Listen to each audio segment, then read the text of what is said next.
Anh cà phê không? Tiền có rồi nhưng mà giờ không có ai, anh em nhờ anh em nào chạy ra lấy dùng nghề mà không biết nhờ ai. Nhờ em đây. Em đã sợ bà không cho. Điện thoại.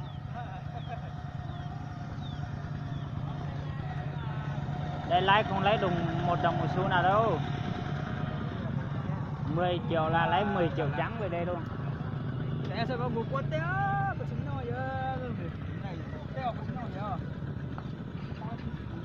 Thọc cà phê độc Tí nữa về chạy xuống lấy đi, bây giờ bận này không tính tiền đó. Đi à? Đi đúng không?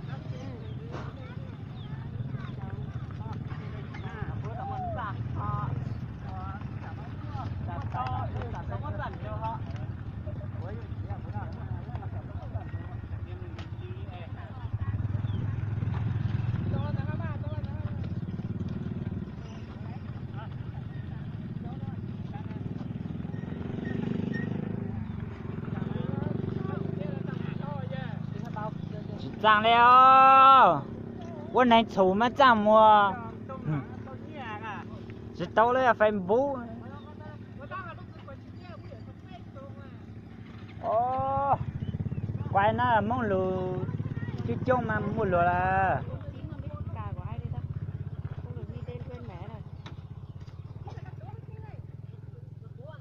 Bún chín là cái xe đỏ kia đó sao? Không, đây là 5961649. Anh đi đâu chưa? Món lù trong cỡ lù.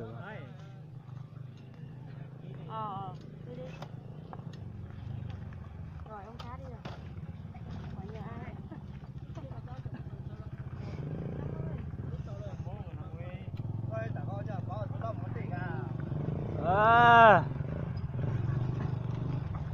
Quay này tôi giờ hay nhát đua nữa là chị.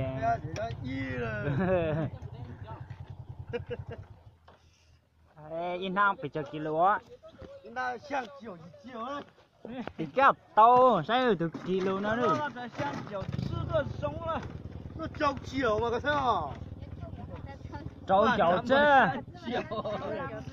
Trâu chậu chứ là. trâu chiều tôi thành đó. Ồ, tôi đồng cá hả? Thôi cái bụng.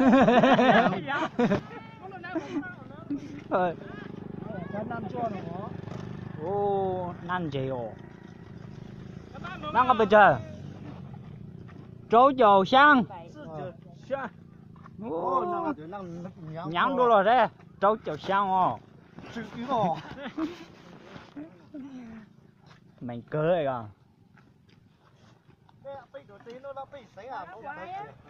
Mày mà. Ôi giời ơi.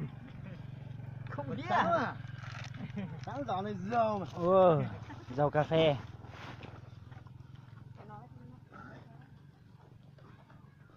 Bảo gì cơ hả? Có nhớ số là trắng cà phê nào?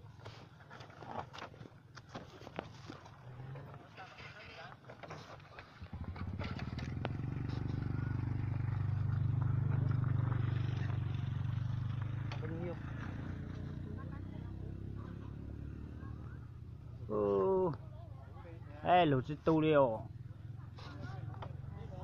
Chưa đầy 10 phút mà đưa bàn này đấy. Xe bấu đã hả? Bao ý xe rồi. Hai thằng nào sai?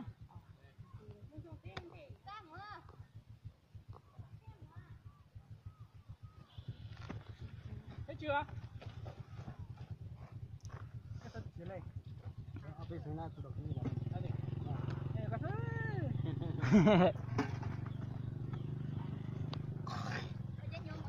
Ngon tí đó.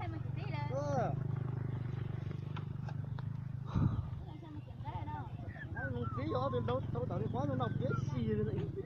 Này.